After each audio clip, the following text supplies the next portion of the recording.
तो कल जो हमने देखा, हम उसमें पढ़ रहे थे जो काजेज़ ऑफ ओरिजिन है कोल्ड वॉर के, वो हम देख रहे थे कल। तो उन काजेज़ में फिर एक इम्पोर्टेंट सा पॉइंट रह गया था, क्योंकि जब हम काजेज़ को देख रहे थे, तो वहाँ पर बहुत तादाद में बहुत सारे इम्पोर्टेंट रीज़न्स थे। चाहे वो प्लान्स ये दे रहे थे आपस में, एक-दूसरे के खिलाफ ये इकोनॉमिक प्लान्स दे रहे थे, चाहे वो मार्शल प्लान हो, ट्रूमैन डॉक्ट्राइन हो, मोलोटो प्लान हो, या उन प्लान्स के बगैर ये क्या कर रहे थे, जैसे एटम बम्स का इस्तेमाल किया था यूएस ने जापान के 2 शहरों पर, या सोवियत यूनियन यानी कम्युनिस्ट ने तुर्की और ग्रीस में इंटरफियर किया था। इसी तरह जो कैपिटलिस्ट थे अमेरिका, उन्होंने इटली में इंटरफियर किया, या इसके साथ-साथ जो ब्रिटिश पीएम विंस्टन चर्चिल ने फुल्टन स्पीच दिया, जिसकी वजह से और ज़्यादा इनकी भी जो आग है वो भड़क उठी। या ईरान से सोवियत यूनियन के ट्रूप्स ने निकलने से इनकार किया, अमेरिका को शक हुआ, वो तेल पे काबिज़ हो गए, उससे भी प्रॉब्लम है। या उसके साथ-साथ जो कम्युनिस्ट रिवॉल्यूशन रशियन रिवॉल्यूशन था 1917, उससे भी अमेरिका को परेशानी। या अमेरिका का ये इल्ज़ाम कि ये जो यूएसएसआर है, ये जापान पे उस तरह से हमला नहीं करता था, जिस तरह से जापान और इटली पे हमला कर रहा था। उसके बगैर जो मीडिया रहा है वेस्ट का, उसका भी प्रोपेगेंडा यूएसएसआर के खिलाफ, इन सब चीज़ों की वजह से डिस्टेंसेस और ज़्यादा बढ़ गई। लेकिन इसमें एक वक़्त तब आता है जब ये दोनों जो ब्लॉक्स हैं, यूएस एंड यूएसएसआर, ये दोनों ब्लॉक्स क्या करते हैं, ये मिलिट्री ग्रुप्स बनाते हैं। Formation of military groups. Formation of military groups में क्या होता है, सबसे पहला जो मिलिट्री ग्रुप बनता है, वो हम नेक्स्ट पेज पे देखेंगे। पहला जो मिलिट्री ग्रुप बनता है, वो बनता है नेटो।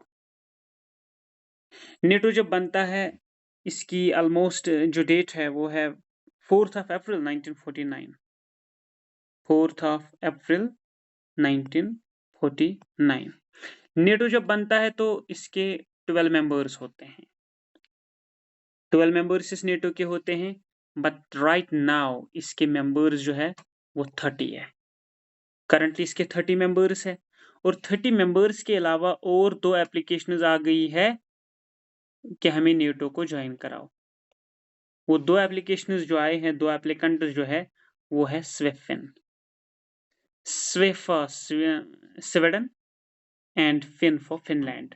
स्वीडन और फिनलैंड, जो रशिया यूक्रेन वार हो रहा है, इसकी वजह से स्वीडन और फिनलैंड ने चाहा कि ये भी नेटो को ज्वाइन करें।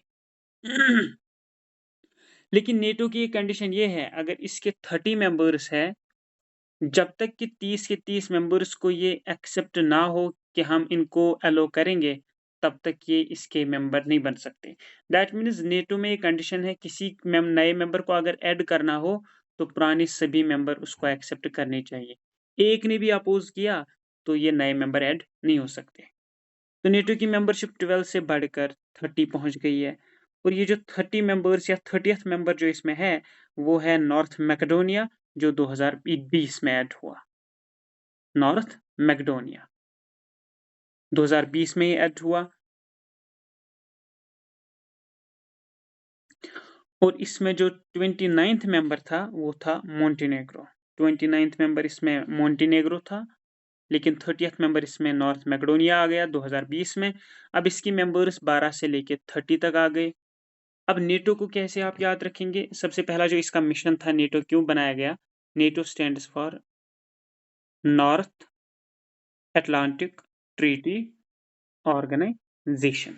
ये नेटो बनाया गया 4 अप्रैल 1949 को, ये बनाया अमेरिका ने, ताकि ये क्या करे? कैपिटलिस्ट कंट्रीज को प्रोटेक्शन दे और कम्युनिज्म को कंटेन करे, कम्युनिज्म को ब्लॉक करे, फैलने से रोके, कैपिटलिज्म को प्रमोट करे और प्रोटेक्ट करे। अब ये नेटो मेंबर्स को कैसे आप याद रखेंगे? इसमें 30 मेंबर्स है। इन 30 में से जो 2 है वो यूएस से है, जो 27 है वो यूरोप से है, हो गई 29, और एक जो है वो है यूरेशियन।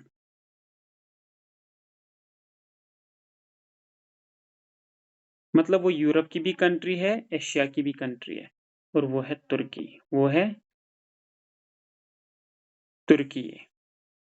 तो ये 30 मेंबर्स हैं नेटो के। 30 में से 2 अमेरिका से, US and Canada, US and Canada. 27 Europe से हैं और 1 यूरेशिया, दैट इज तुर्किया। ये 30 मेंबर्स है। और नेटो का मकसद कैपिटलिज्म को फैलाना, प्रोटेक्ट करना और कम्युनिज्म को रोकना। नॉर्थ अटलांटिक ट्रीटी ऑर्गेनाइजेशन 1949 में बनी और इसका जो हेडक्वार्टर है वो है बेल्जियम की राजधानी ब्रसेल्स में। ब्रसेल्स में इसका हेडक्वार्टर है। तो ये पहला मिलिट्री ग्रुप बना था, इसकी वजह से यूएसएसआर को परेशानी हुई थी, तो इससे और ज्यादा तेजी आ गई कोल्ड वार में। कोल्ड वार एक डीपेस्ट टॉपिक है, दैट इज वाई हम ये सारे इंपॉर्टेंट पॉइंट्स पढ़ रहे हैं।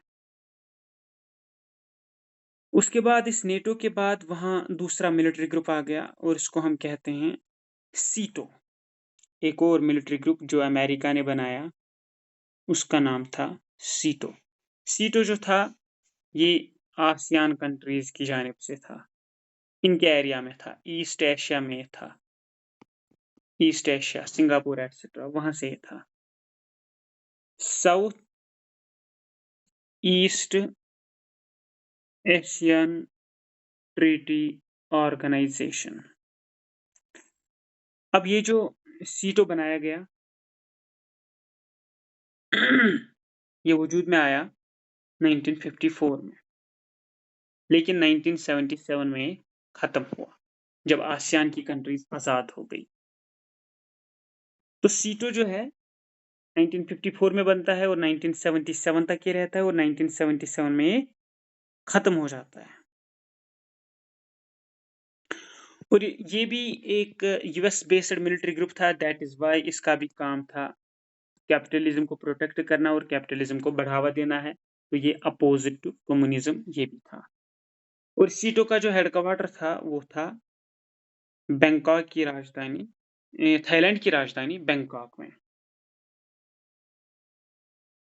बैंकॉक में सीटो का हेडक्वार्टर था। ये भी यूएस बेस्ड मिलिट्री ग्रुप था दूसरा। उसके बाद अमेरिका ने तीसरा मिलिट्री ग्रुप दिया और उसको हम कहते हैं सेंटो, सेंट्रल ट्रीटी ऑर्गेनाइजेशन। इस सेंटो का एक और नाम है, हेडक्वार्टर इसका इराक की कैपिटल बगदाद में था, इसलिए इसका एक और नाम है बगदाद पैक्ट। और अब इराक जो है ये मिडल ईस्ट में आता है, दैट इज वाई इस सेंटो को बगदाद पैक्ट के अलावा मीटो भी कहा जाता था। मिडल ईस्ट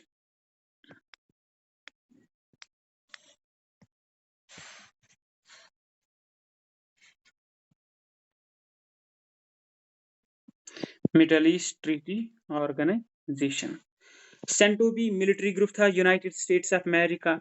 अगर नेटो 49 में बना, सीटो 1954 में बना, तो वेरी नेक्स्ट ईयर 1955 में बगदाद पैक्ट बनता है।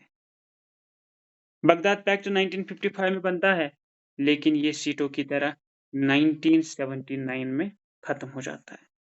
1979 में ये खत्म हो जाता है। सेंटो का मकसद था सेंट्रल एशियन कंट्रीज में प्रोटेक्शन देना कैपिटलिज्म को। सीटो का मकसद था कैपिटलिज्म को अपने ईस्ट एशियन एरियाज में प्रोटेक्शन देनी है 54 से 77। और सेंटो मीटो या बगदाद पैक्ट 55 से 79। इसका हेडक्वार्टर बैंकॉक में था और इसका हेडक्वार्टर बगदाद में था। ये दोनों मिलिट्री ग्रुप थे नेटो के साथ अमेरिका के। ये दो खत्म हो गए, लेकिन अभी भी वर्ल्ड में अगर कोई ऑपरेशन होता है यूएन के तहत, तो वो नेटो का मिलिट्री ग्रुप है जो अमेरिकी है। जो तो ये 3 मिलिट्री ग्रुप बनाए थे कोल्ड वार के दौरान यूएस ने। इनमें से 2 खत्म हो गए, एक अभी भी है, दैट इज नेटो। लेकिन इनके मुकाबले में यूएसएसआर सोवियत यूनियन जो था उसने अपना मिलिट्री ग्रुप 1955 में बनाया। 1955 में ईस्ट यूरोपियन कंट्रीज जो है कम्युनिस्ट ब्लॉक, कम्युनिस्ट की मीटिंग होती है, कहाँ पे होती है? पोलैंड की कैपिटल में। पोलैंड की कैपिटल क्या है? वारसा। तो मई 1955 में के महीने में 1955 में वारसा यानी ये पोलैंड की जो कैपिटल सिटी है वहाँ पर मीटिंग होती है। तो वारसा जो कैपिटल है पोलैंड की वहाँ ये मीटिंग होती है मई 1955 में और यहाँ पर वो मिलिट्री ग्रुप बनाते हैं और उसको ये नाम रखते हैं वारसा पैक्ट। वारसा पैक्ट का मकसद बिल्कुल ये था जो नेटो का था कैपिटलिस्ट के लिए।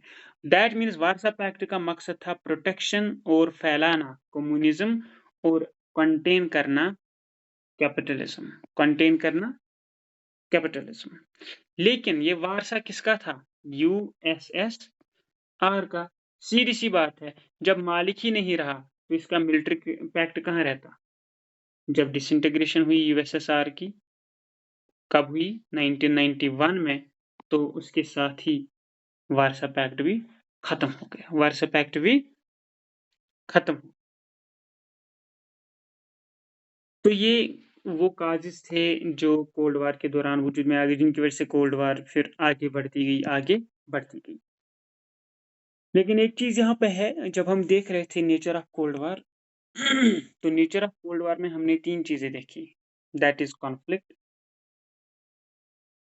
कभी कभार कोऑपरेशन, और सबसे बड़ी बात जो है डायरेक्ट कोई कॉन्फ्रंटेशन नहीं हुई, वर्ल्ड वार 3 नहीं हुआ।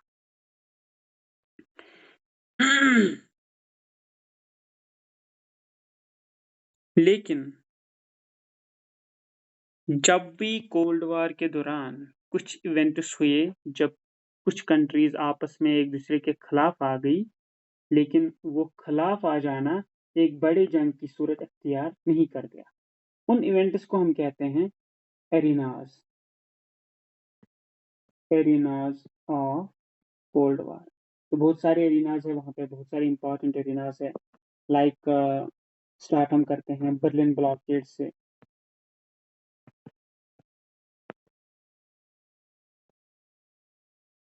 बर्लिन ब्लॉकेड से स्टार्ट करते हैं, या वहाँ पर कोरियन वार भी आता है, जिसको हम कोरियन क्राइसिस भी कहते हैं। उसके साथ साथ वहाँ पर एक इम्पॉर्टेंट इवेंट है, उसको हम कहते हैं Cuban missile crisis. Cuban missile crisis 1962। 1962। तो इसके साथ साथ हम यहाँ पर वियतनाम वार का भी जिक्र करते हैं। और इसके साथ साथ हम कहते हैं जो यूएसएसआर ने अपने ट्रूप्स भेजे अफगानिस्तान में, सवेत, उसको हम कहते हैं Soviet intervention in Afghanistan, Soviet intervention in Afghanistan. ये इम्पोर्टेंट वाले इवेंट्स है जो कोल्ड वार के दौरान वजूद में आते हैं। लड़ाई यहाँ होती है, लेकिन ये लड़ाई बड़ी जंग की सूरत अख्तियार नहीं कर जाती है। दैट इज वाई इनको हम कहते हैं एरिनाज ऑफ कोल्ड। सबसे पहली बात जो है वो है बर्लिन ब्लॉकेड की। बर्लिन ब्लॉकेड जो होता है 1948, 1949, और उसके बाद फिर से ये बर्लिन ब्लॉकेड जो है उसको हम कहते हैं बर्लिन क्राइसिस, ये वापस 1961 में भी होता है। अब यहाँ पर क्या होता है बर्लिन ब्लॉकेड में? देखो, मैं यहाँ पे जैसे वर्ल्ड के कॉन्टिनेंट्स बनाता हूँ। ये नॉर्थ अमेरिका है, north America, south America, Europe, Africa, Asia और ऑस्ट्रेलिया।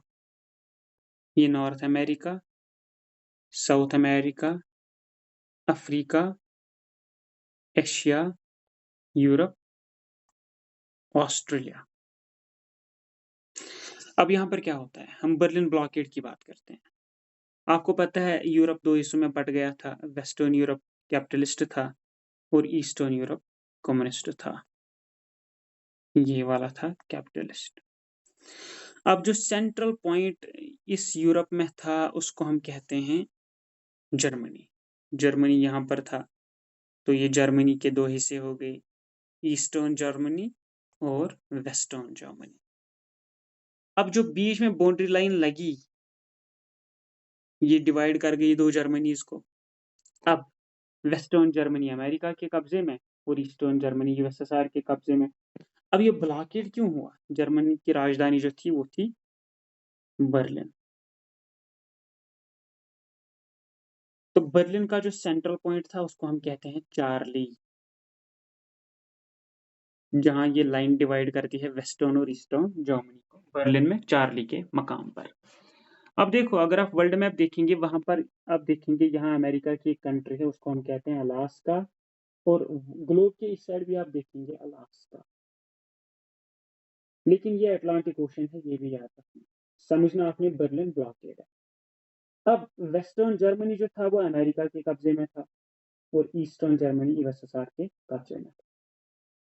अब वेस्टर्न जर्मनी में अमेरिकी ट्रूप्स और अमेरिकी लोग जो थे उनको चाहिए थी मदद, उनको चाहिए थे हथियार, उनको चाहिए था फूड, शेड एक्सेट्रा, पैसा। तो अमेरिका समंदर से नहीं गया। अमेरिका को बाय लैंड जाना पड़ा। कहाँ से? ये अलास्का है ना, हम ग्लोब का सिर्फ ये फ्रंट वाला हिस्सा देखते हैं।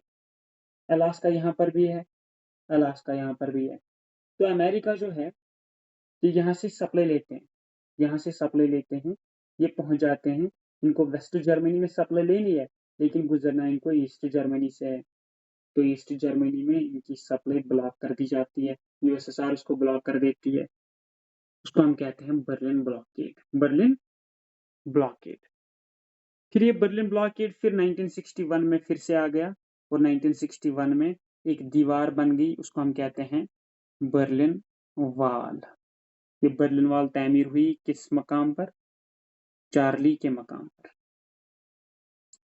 तो यहाँ पर दोनों के बीच और ज्यादा तसादम हो गया जो कि एक जंग की सूरत अख्तियार नहीं कर गया। उसके बाद यहाँ पर बात होती है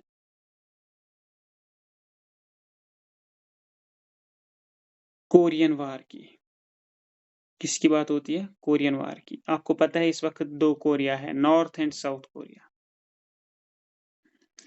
जब हम कोरियन वार की बात करते हैं तो 1950, 51, 52, 53 के दौरान बुक्स उनको दिखाती है, लेकिन मोस्टली 50 से लेके 53। जब डेट्स में कंफ्यूजन हो तो ऐसे ही लिखना होता है 50 to 53। या अगर 75 में कुछ हुआ आपको याद ही नहीं आया, आप 1970s भी लिख सकते हो, बिटवीन 70 to 80 भी लिख सकते हो। अब हम कोरियन वार की बात करेंगे। कोरियन वार में क्या हुआ? जो नॉर्थ कोरिया था वो सपोर्ट करता था चाइना प्लस यूएसएसआर को, और जो साउथ कोरिया था ये यूएस को सपोर्ट।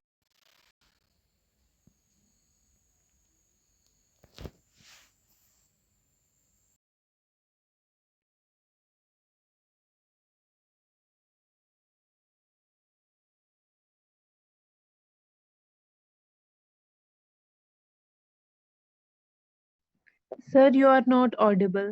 एक सेकंड, इसको कुछ हुआ है। हेलो, आ रही आवाज? जी सर, अब आई। ये कुछ हुआ था नेटवर्क को। तो हम बात कर रहे थे कोरियन क्राइसिस की, राइट?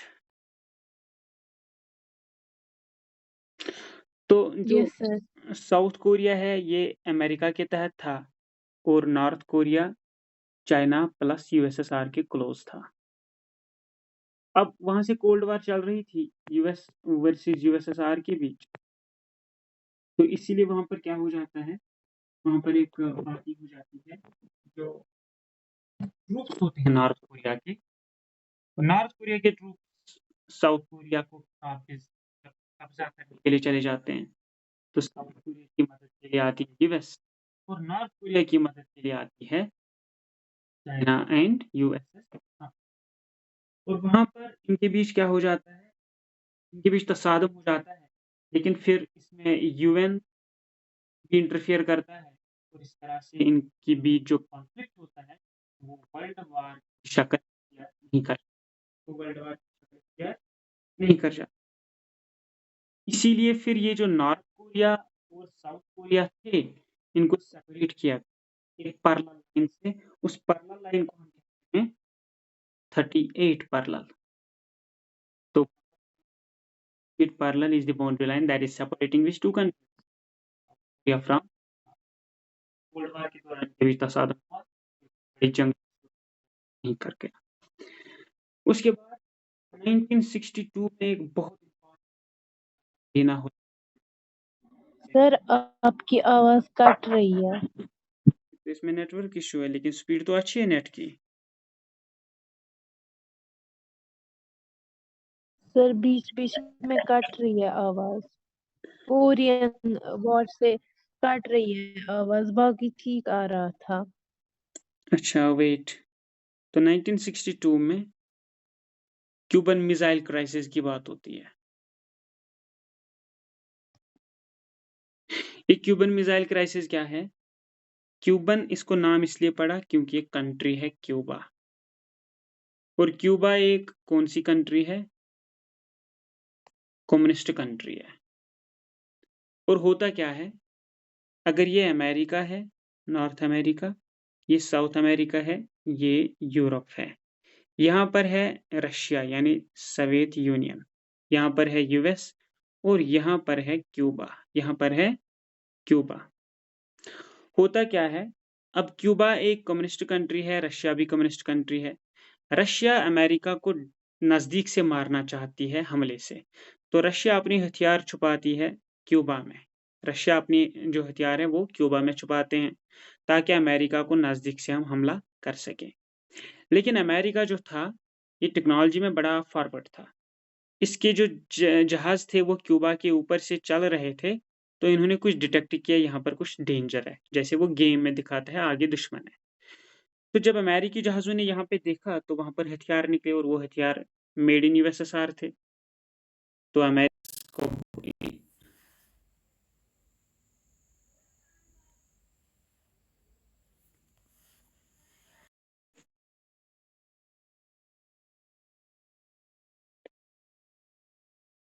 तो वहाँ पर अमेरिका ने यूएस को, वहाँ पर जो यूएस है, यूएस ने यूएसएसआर को क्या बोला? यूएसएसआर को डायरेक्टली उन्होंने बोला कि क्यूबा में जो आपके हथियार हैं उनको निकालो, निकाले तो ठीक, नहीं तो हमारे बीच डायरेक्टली जंग हो सकती है, हम एक दूसरे को खत्म करेंगे। और वहां पर होता क्या है,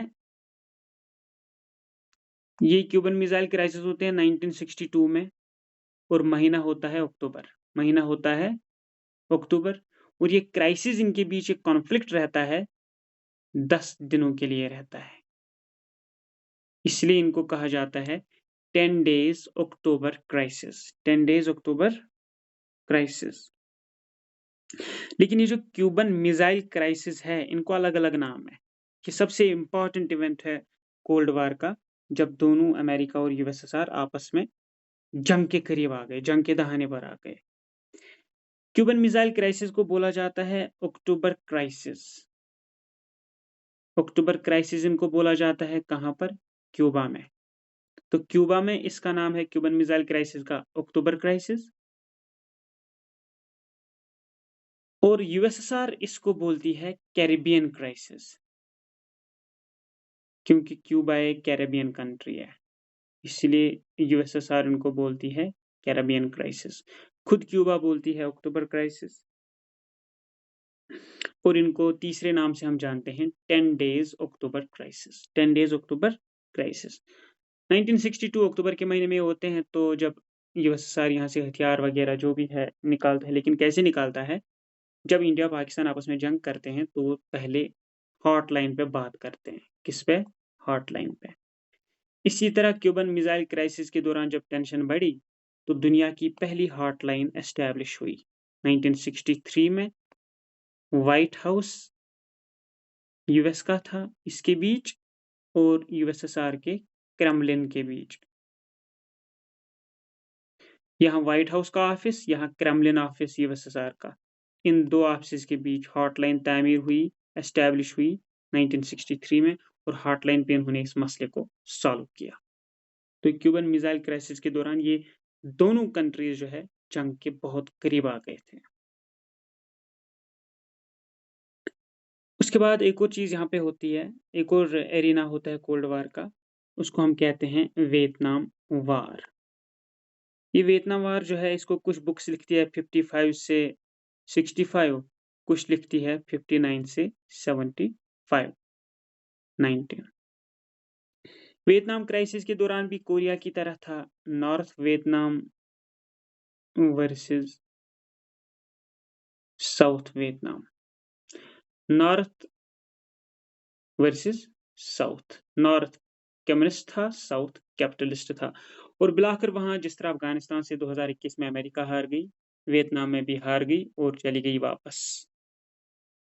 लेकिन ये वियतनाम क्राइसिस भी बहुत सालों तक रहे, डिकेड्स तक रहे। तो यहाँ पर भी कम्युनिज़्म और कैपिटलिज़्म की वजह से वियतनाम के 2 हिस्से हो रहे थे। लेकिन सिर्फ़ कोरिया 2 हिस्सों में बँट गया, वियतनाम अभी एक ही है, ना साउथ है ना नॉर्थ है बल्कि एक ही है। उसके बाद एक और जो आखिरी इम्पोर्टेंट इवेंट था कोल्ड वॉर का वो था जो यूएसएसआर ने इंटरवेंशन किया, अफ़गानिस्तान में अपनी फ़ौज भेजी 1979 से लेके 1989 तक। यूएसएसआर ने जब अफ़गानिस्तान अपनी फ़ौज भेजी, तो अमेरिका जो है इससे खुश नहीं था। इसकी वजह से इन 2 के बीच फिर से कॉन्फ्लिक्ट होने लगा, टेंशन बढ़ने लगा। अगर मॉस्को में ओलंपिक गेम्स हो रही थी 1980 के दौरान, तो अमेरिका नहीं गया, या 1984 के दौरान अमेरिका में ओलंपिक गेम्स हो रही थी, तो यूएसएसआर नहीं गया, यूएसएसआर नहीं गया। तो यूएसएसआर की जो इंटरवेंशन थी अफ़गानिस्तान में, उसकी वजह से इनके और अमेरिका के बीच और भी टेंशन बढ़ गई। तो ये एरिनाज़ जो हैं, ये एरिनाज़ भी वन वे और the other way cold war को बढ़ाने में मतलब कारगर साबित हुए थे। अच्छे नहीं थे ये इवेंट्स, लेकिन एक बड़ा फ़ायदा इन इवेंट्स या एरिनाज़ का ये था कि इनके इन से ये छोटे-छोटे एरिनाज़ तो रहे, लेकिन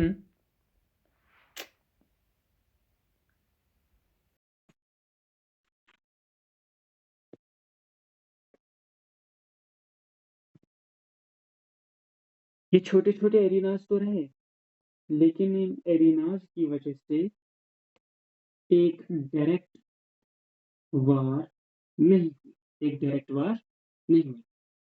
तो इसीलिए हम एरिनाज़ ऑफ कोल्ड वार पढ़ते हैं और इनको हम डिफाइन करते हैं एरिनाज़ को। The events that took place during Cold War, but those very events never took the shape of a big conflict or world war. World war या बिग कॉन्फ्लिक्ट की शक्ल उन्होंने इख्तियार नहीं की, बिग कॉन्फ्लिक्ट की शक्ल उन एरिनाज ने इख्तियार नहीं की, लेकिन वहाँ कॉन्फ्लिक्ट हुआ, लेकिन वो कॉन्फ्लिक्ट जो है वो लिमिटेड रहा, वो बड़ी जंग की सूरत इख्तियार नहीं कर गया। तो इम्पोर्टेंट कुछ इवेंट्स है, खास करके बर्न मिसाइल क्राइसिस, बर्लिन वॉल या Soviet intervention in Afghanistan, Korean crisis या वियतनाम क्राइसिस।